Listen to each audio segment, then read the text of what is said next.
pinaka-intense na kabarangay nakaupo to sa bench nila. The league leader in scoring has missed the last 10 games para dito sa Ginebra. Pero ang kanyang koponan, nakatabla naman dito heading into the final 12 minutes of play. Back in game number 3, Coach Jolas, Barangay Ginebra squandered a 5-point halftime lead. They got outscored by 17 in the third quarter. Dito, they got outscored by 10 in that third quarter. Pero they did enough to at least be tied with etong Tropang Texters. You know what? That's okay. And at least going to the fourth quarter, they're still tied with the TNT. And now, again, we're gonna talk about their end game points because karamihan kasi ng mga talo nila natatalo sa fourth quarter. 81 apiece, 12 minutes to go. Harvey Carey kasama itong sina Tony Mitchell, Holly Peak, Ryan Reyes, and Pamboy Raimundo. Mitchell misses. Hatfield had a hand on it. Helterbrand clears it, gets it over to Urbistondo. Kasama din nila sina Barakael and Vernon Macklin. What a change of direction by the H-bomb, finishing with a left hand. Sa puntong ito, Coach Jolas, makibalita tayo kay Jessica Mendoza. Magu, para sa Ginebra, it's back to 0 to start the fourth quarter dahil nga daw hinayaan nilang makahabol ang talk and text. Hindi raw sila pwedeng ma-in-love sa outside shot to survive this conference. And kailangan daw talagang pumikot ng bola, which means they need to make passes into the post, guys. Yan ang aabangan natin if they can execute as Mitchell scores in traffic underneath and will through to the line for a bonus free throw.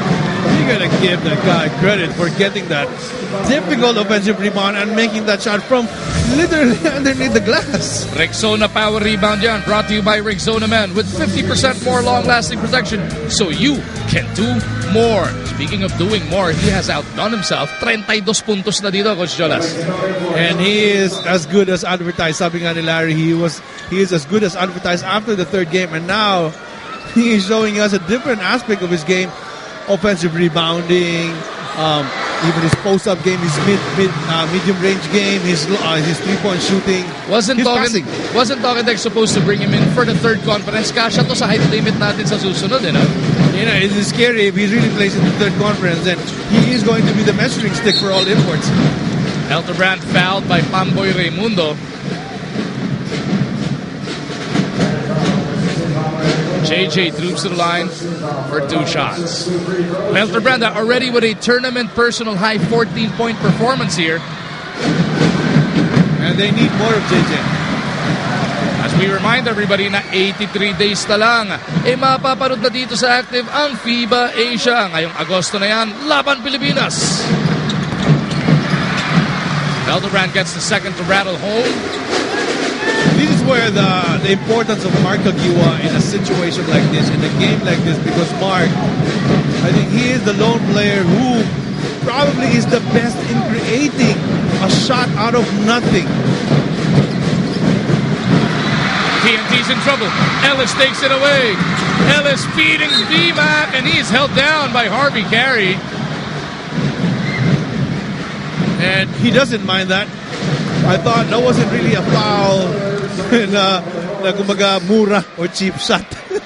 Yan, so talagang he was just dragged down. At kahit nung pabagsak na sinalo din naman kagad ni Harvey Carey, masyado lang talaga mabigat.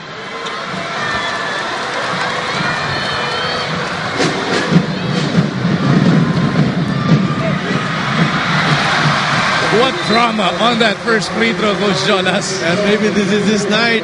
This is the night where everything clicks for him. 9 of 12 from that 15-foot line. Etong si VMAT. As Urbistondo and Raimundo check back in, makakasama sina Macklin, Ellis, and Tenorio. And you will see more of Rudy down the stretch, definitely. And he is being put right back in the game by Coach Al Francis. Kaya mo pa ba? Sige, balikan na doon. 2 for 2 para dito kay VMAC.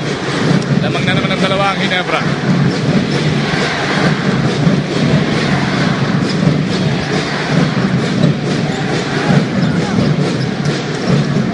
Bonasher kontra Tenorio. Tignan mo naman yung iskisan. Larry turns around.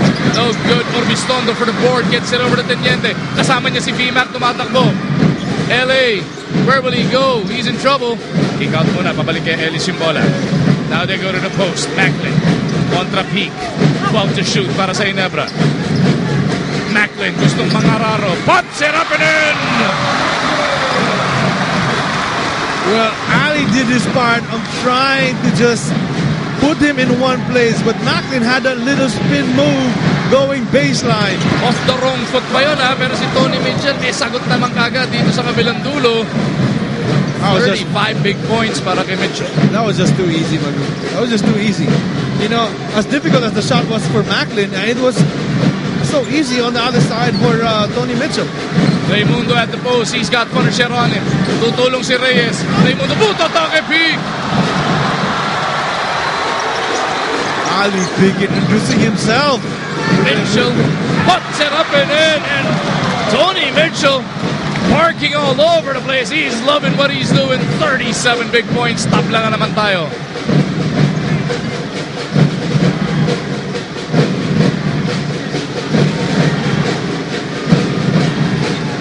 Macklin's already got 28.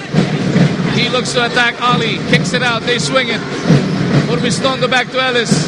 Here's LA. Naputukan sila ng 24. As Pamboy Raimundo crashes to the floor. Looks like he tweaked an ankle. It's the defensive play na yun. Code Saver miracle shot yan. Hatid sa inyo ng Code Saver VMAC. Itong si Tony Mitchell, magkabilang parehong Code Saver miracle shot.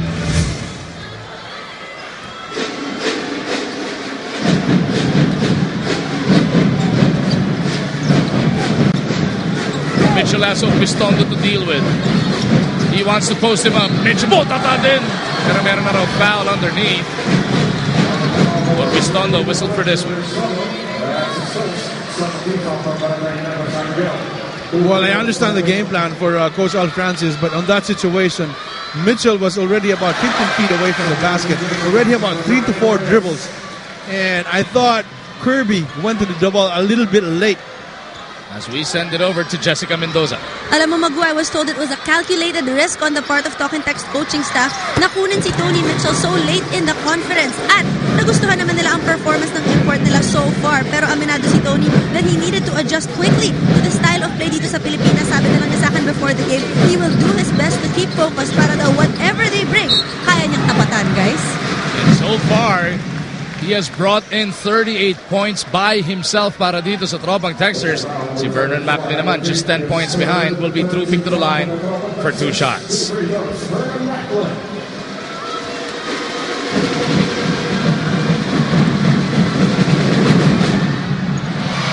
Macklin delivers on the first. He continues to be steady from the free throw line. Si Miss Marga yun ha, our Fresco Fresh Face. Brought to you by Rain or Shine Fresco, the first and only odorless, antibacterial, and 100% elastomeric paint. Oh, he's feeling it tonight. 90-89. VMAX got a total of 30. But more importantly, he has put Ginebra back up by 1. Ranidel has been playing with foul trouble almost all game long. Has it taken away from behind. Tenorio running the length of the floor. Goes to Urbistondo. Pero naharangan agad sila ng transition D ng Tropa. Raimundo on the secondary. No. Rebound battle mapupunta sa Tropa. And with 7:36 remaining in this game, timeout muna tayo.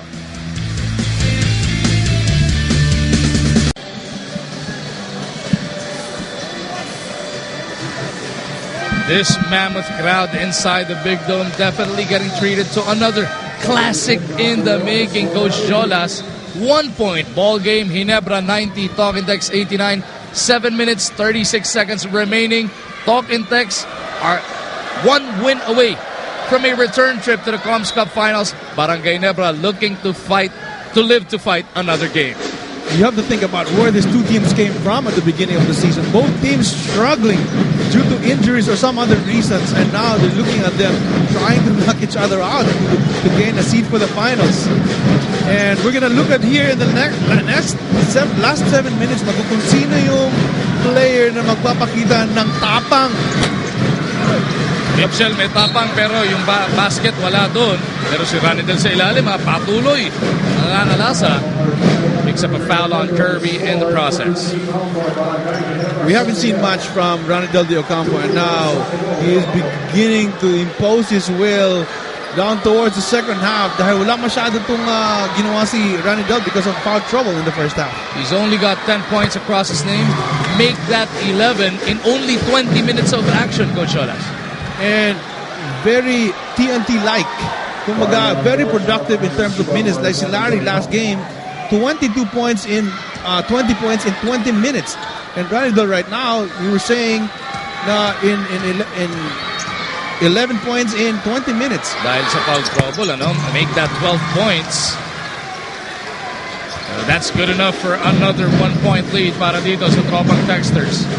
Just over 7 minutes remaining here in game number 4. Will we have a rubber match on Sunday? Or can Talk and Text close this out? VMAC wanting to book that date come Sunday. Trying to leave everything he has on the floor. And Macklin right now, he is reading what kind of defense TNT is showing him because they're not really sending a quick double on him, but they're just digging on him, trying to show a little bit. And right here, it's pretty much a single coverage. Oh, Castro takes it away from behind. Mitchell nauuna, pero Urbistondo and Ellis gang up on him. Bonasher will look to set up a pass.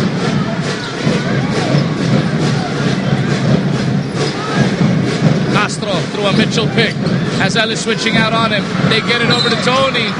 Takes the contact and will through to the line for 2 shots. Pero he looks shaken up here, Jonas. Well, he can take that. And I think he got hit down towards the gut on that little floater. May papagpag din ulit yan. Ito ni Tony Mitchell. Siguro naiisip niya, ngayon lang ako naglaro ng ganitong kaklase na pagkatapos ng game, siguro ang sakit ng katawan ko. Ice bat mo, grabe, no? We take a look at some of the things Tony Mitchell has done already in this game. Merong mga miracle shot, merong mga saksak, merong mga showtime na ganong dakdak. He's done it from everywhere, Coach Jolas. Yes, from all over the floor, and you gotta give the guy props for showing what he's made of. Pero yung free throw line continues to be unkind. Dito kay Tony Mitchell, he's got 39. Tenorio gets it over to Kirby, 14 to shoot. Raimundo contra Teocampo. Kirby makes his move, almost lost the dribble. At natapak na nga doon sa baseline doon.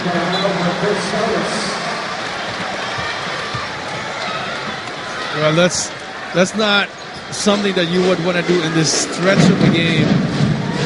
Turn the ball over and give TNT a chance again to score another basket. And Coach Norman wants to map this next offensive out para nga masiguradong map yan.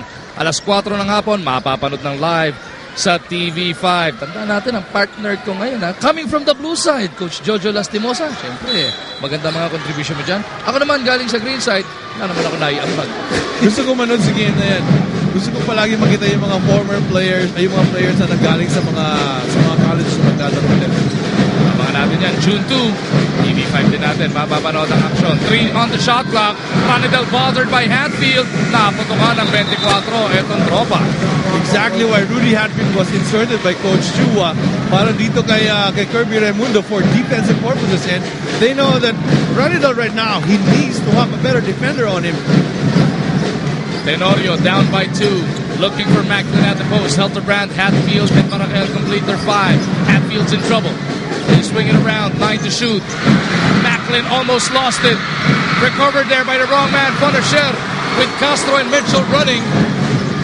Castro looking for Mitchell, Maracel fronting him. Mitchell spins, puts it up.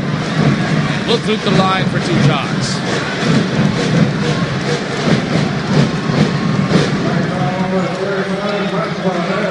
By all indications, Coach Jolas, looks like the final 5:15 of this game will be that grit and grind kind of a ball game. Yes, at nakikita mo si Mitchell at si Rudy ngayon, medyo tumutukod na ng konti. And the only thing that I'm concerned with Ginebra right now is that they're beginning to be a little bit more predictable dahil palagi na lang hinahanap si Macklin dito sa post. And they know that Macklin can score, pero ngayon nakikita siya on the last 2 possessions. Hindi sila nakashoot off him dun sa post-up move niya. So they need to do a better job on trying to figure out a way na makaka-score siya or the other players to score. Tony Mitchell makes sure both free throws this time to shove Talketex up by 4. Barangay Ginebra led by as much as 12 points. Itong 4-point lead, ito na ang biggest para sa tropa.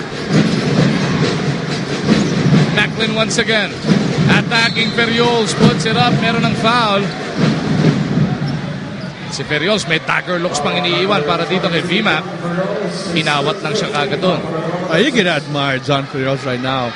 Alam ko na pagkatapos ng game mamaya, pag-uwi siya, maghihingi sa asawa niya na napakadaming ice pack sa tuhod, ice pack sa siko, ice pack sa likod. Pero worth it naman kung makukuha mo nga yung finals. Yes! Macklin comes up short on the first. So this is what we're talking about if he can make the free throw where it really counts. Macklin's second is good. 3-point ball game, 5:02 remaining. Tony Mitchell is shaken up. Comes down slowly. Si Ellis ang bantay niya. Castro may tangan. Kasama nila si Ferriols, Reyes at Teo Campo. Castro has Ellis switching out on him. Castro has it slapped away by Hatfield. Tenorio on the run. Puts it abot. Tatay na abot. And LA is going to get 2 shots. Or was there a foul called? No fouls called. It was a clean block para dito kay Tony Mitchell. Ferriols troops back to the bench. Balik sa sahig si Ali Peak. Tenorio over to VMAC. Fouled from behind by Castro. And that's going to be 2 shots. So Ranidal De Ocampo picks up his 5th personal foul. So bigger fish ang nahuli doon ni VMAC. And what was the difference there? Nakuha ni Mitchell yung ball na off a move galing sa weak side. Kesa doon sa puposto dyan sa right side na paborito niya. And now he's getting the ball na hindi ready yung defense. 14 of 18 from that 15-foot line is Vernon Macklin. Make that 15 of 19. 94-93, 1-point ball game inside the Big Dome.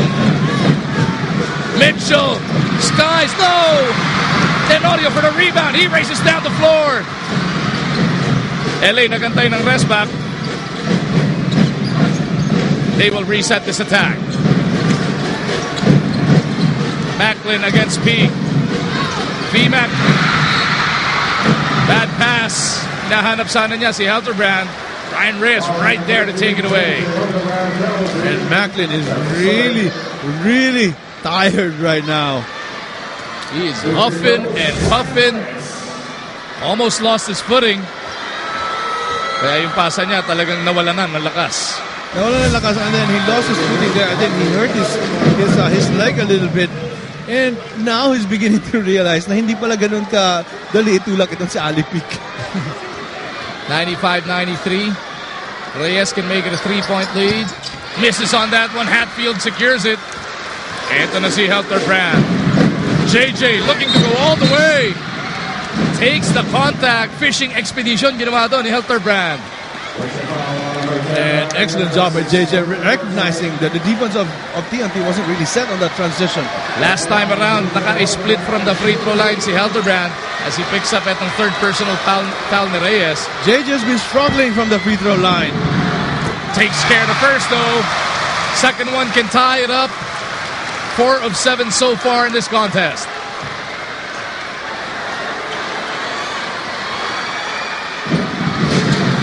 JJ delivers both. Tabla na naman tayo.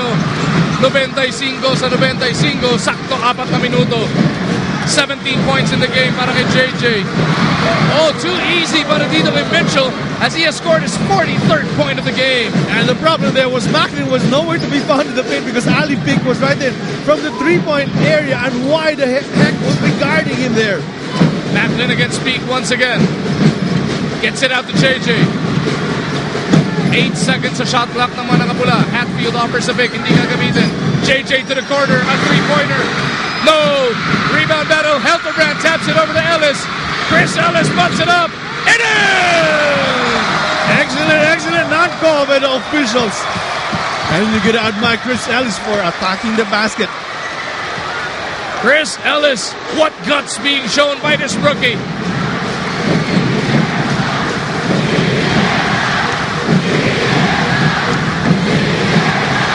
Castro trying to get them set against the chance of Ginebra. Mitchell against Ellis. VMAX switches out.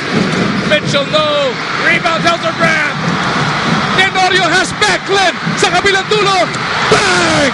Throw down. VMAX. And the roof is about to come off the big dome. And everyone in the Coliseum was pointing at Macklin. He is wide open. He is wide open. And he was indeed wide open. Bago pa makita ng mga gwardya na Ginebra, buong Coliseum, the entire Ginebra side, sumisigaw, libre, libre, LA, ibigay mo. Napatugon na naman ni Teniente.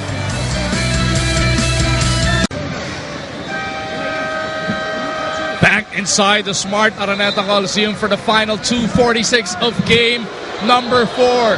Talk and Text looking to book a return trip to the finals. Pero ang Barangay Ginebra looking to book a game this coming Sunday, which will be sudden death between these two imports. Ibang klase, no? We are getting all our pennies worth out of these two imports, Coach Jonas. And rightly so, because right now, TNT actually needs more of Tony Mitchell because of the lack of Jimmy Alapag, Jared Dillinger, and si Kelly Williams. For him to perform well, you know, this is a really big plus for TNT. Pocket Text down by 2. Castro gets into De Ocampo. Kasama nila sina Peak, Mitchell, and Fonasher. De Ocampo against Hatfield at the block. He spins. He passes to the wrong man. Hildebrand takes it away. 3-on-2. JJ loses it. And the ball will go back Ouch! to TNT. Sayang, yun ang sinasabi ko na it's better off taking a shot than turning the ball over. So Talking Text with another crack at a deadlock. Maybe even take the lead with a 3. They go to Mitchell. 43 puntos na po ang ginagawa ng mamang yan. Ellis tasked to stop him. Peak will offer. And right now, Macklin needs to just spy this guy. Mitchell puts it up. No! Tenorio rebound. And Tenorio settling things down at the 2-minute warning. Ginebra shooting for a 2-possession lead. LA wants them to settle down. They want to go back to the block. Macklin contra Peak. They go cross court. LA for 3. No! Rebound Mitchell. And he's off and running. That would have been huge. Mitchell runs into a brick wall. Ellison Hildebrand right there to stop him on his tracks. Well, and LA would like to get that shot back. And I know definitely he's not going to pass up or he's not going to miss his next shot. Macklin at the post. Same play. This time he spins baseline. Loses that leather. Talkatex on the run. Mitchell against Ellis, and he is wrapped up. Oh, and Mitchell shoves him out of bounds as Ellis gave up the foul. That is why you cannot turn the ball over if you are Ginebra going up against Talk and Text, because he's just going to run. And LA Tenorio giving Tony Mitchell a piece of his mind. Hindi niya nagustuhan na nagpabaon pa ng siko.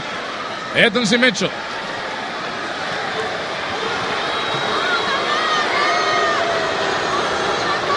.107 remaining. Tony Mitchell nasa free throw line to try and tie it up.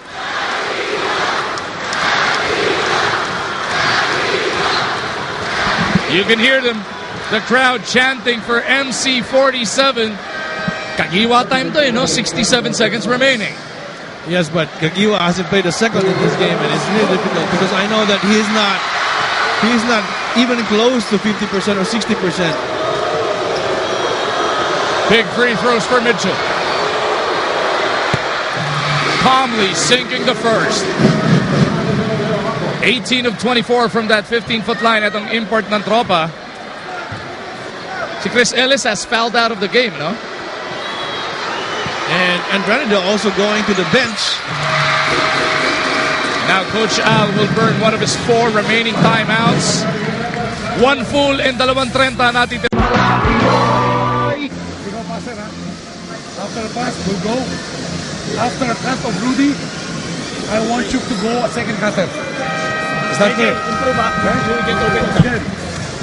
After the pass, hey, watch out for the ball, huh? Good cut.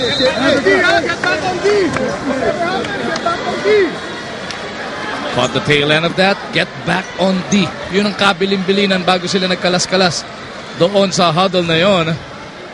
Dahil alam mo naman itong talk and text, always dangerous if they get out on the run. This is where you need Gagiwa in this situation, because right now their only option really is Macklin to the post. And who else are they going to go to?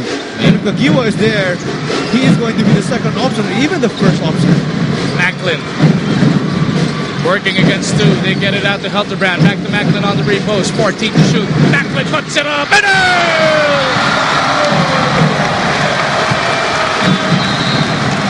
Vernon Macklin taking on all comers there. Goes glass, 37 big points, Coach Jolas. And he doesn't even have the energy to celebrate this big bucket. Dahil itong si Macklin, pagod na. That's going up against three guys. Talk about leaving everything you've got on the battlefield.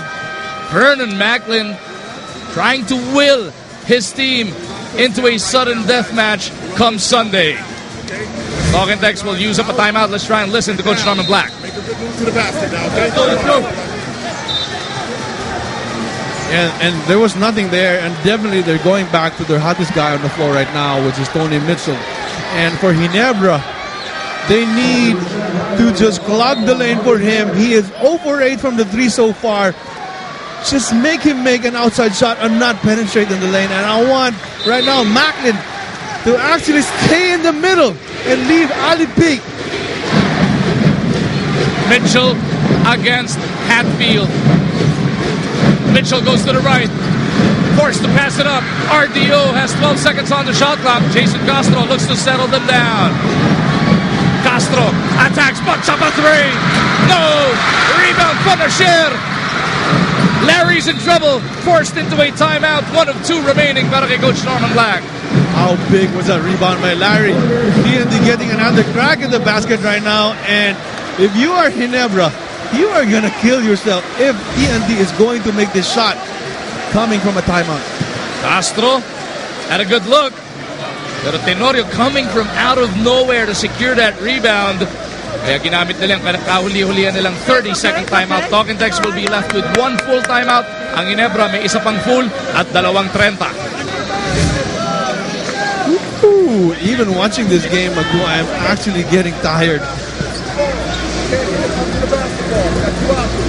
Make like you're going to screen now, pop out, and look for Jason. Hey, 22 seconds. We can't hear anything from Coach Norman.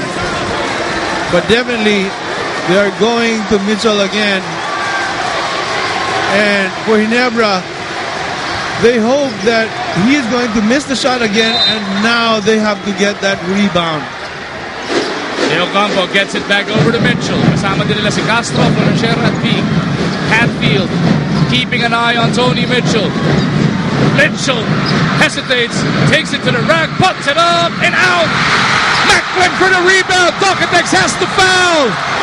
Teniente Tenorio will be trooping to the line for 2 shots with Ginebra up by 2 points. What an improbable win if Ginebra wins this game tonight. And this is all about guts and Rudy. All of his 34 years old, guarding a 23-year-old. Pero Tenorio has to make both to make it a 2-possession lead para sa Ginebra. Teniente at the line. He only needs to make 1. Oh, the first one rattles home. That's good enough for a 3-point lead. 1 more ang dasal ni Coach Alchua.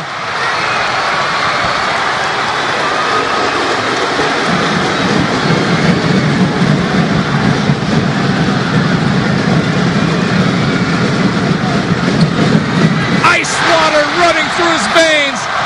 L.A. Tenorio makes it a 4-point lead para sa Ginebra. Talk and Dex will use up their final timeout.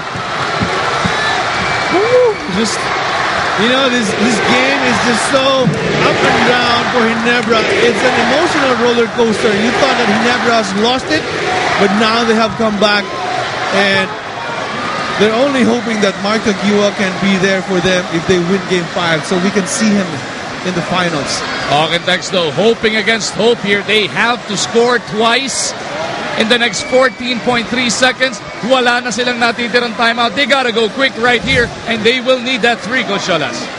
Well, if the first two points is available going to the basket, you have 14 seconds. You have to burn that. You have to make that shot.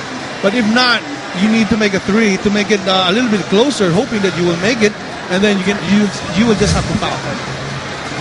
Tignan natin kung ano magiging diskarte ni Coach Norman Black as Coach Alchua is reminding his boys about their defensive set. Barangay Ginebra needing to hold Talkentex in the next 14 seconds to live to fight another game. Believe it or not, Magu, the crucial substitution there for Ginebra was Al Francis Chua selecting Rudy Hatfield to play defense on Granidel for the whole 3 minutes, or the last 3 minutes of the fourth quarter, and having Granidel de Ocampo beat for his points and actually forced de Ocampo to make a couple of turnovers.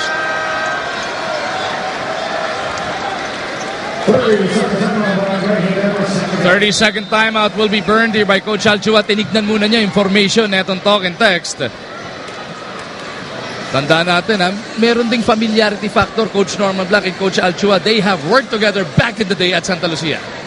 Yeah, you could say that. Pero right now, everything has really changed because the game has really changed a lot from the time that they were together with Santa Lucia, and they're running a different system now, different set of players, and the game now is actually faster than before. But then again, I don't know if he can predict what Norman will do, but right now we can predict what he will do. Make a quick 2, or if the 3 is available, he's gonna make a 3. Urbistondo pumasok para kay Kirby Raimundo. Looks like Barangay Ginebra will be switching everything here. The defense will have Tenorio, Helterbrand, Urbistondo, Macklin, and Hatfield. Talkentex will be fielding etong si Mitchell, Castro, Reyes, Fonacher, and De Ocampo. No more timeouts para dito sa Talkentex. They will have to go quick, down by 4 points. Delay of game taken by Rudy Hatfield. Here we go on the reset. Ranidel on the catch. Balik kay Mitchell. Mitchell trying to go quick. Puts it up. And out! Point blank miss from Tony Mitchell. But Talkentex will keep possession. Pero iimbestigahan din yan ng ating officials. Sorry miss, Coach Jonas. Even if he made that basket, you still have 2 points, and you kind of burn a lot of seconds there on that shot. And you know, Ginebra is still favored in this game dahil lamang ka pa ng 2 points about 6 seconds to go, even if he made that shot. Well, I can just imagine Magu in our 5th game, if indeed Ginebra would finish this game. Oh, that was off Jason Castro. That looked like it was off Castro. And my question really is, if LA touched it after the ball has already bounced outside. If it did, then it's going to be off Jason Castro. No, but ball will go. So natapik pa rin ni Tenorio bago lumabas yung bola. Alright, that's still okay. They're still okay. Baseline inbound, 6.4. Barangay Ginebra looking to hold Talkentex here. Anxious moments inside the Big Dome. Larry for a 3. Wala. That'll do it as Reyes puts it in. 2.9 remain. Talkentex still hoping against hope here. Kaya gustong manigurado ng Barangay Ginebra, burning one of their 2 remaining timeouts. Yeah, even if LA threw that pass all the way to the backcourt, and TNT was able to recover that ball, wala na rin silang bola to bring it over. No more timeout and 2.9 seconds. Take another look at that last sequence, Coach Jolas. Fonacher with Hatfield again, all over him. And the impact of Rudy in this game tonight is, what's the word? Unquantifiable in terms of the stats, because it does not really show in the stats. He only has 2 points, but the hustle is just grabe yung pinakita ni Rudy, and even the stop that he made on the crucial situation on Ranidel. Hustle. And stops on Mitchell on that shot. Right now, if there's really one guy that we need to give the best player award to, other than Macklin, is Rudy Hatfield. Hustle, energy, defense, and inspiration provided by the H-bomb here. But Barangay Ginebra will need to get a clean inbound. And Talking Tex will be forced to foul. Wala nang ball hugging with only 2.9 remaining. They cannot force that ball hugging That's right. violation. So they just need to get it inbounds. They go to Raimundo, and he will be fouled by Jason Castro. So si Kirby ang matetesting dito. One free throw made will mean ang pinakamasamang mangyayari makamilagron tres Antok for overtime. 2 free throws made might seal it dahil wala ng timeout. Antok, hindi na nila ma-advance ang bola. And that's good. Even if he misses this one, and the probability of making a Hail Mary shot is really difficult. And then if you make it, I think it's better off that he makes it. Raimundo 4 for 4 so far. Mintis yung pangalawa. Pero it is bothered by Tenorio, and that'll do it.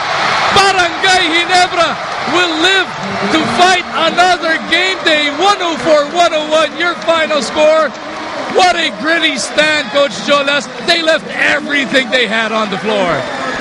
And it took everything, every ounce of effort and energy on the part of Ginebra, because right now Macklin is so sore, he cannot believe how tired he is. And you have to give it to Ginebra for fighting back. 104-101 is your final score. Barangay Ginebra forces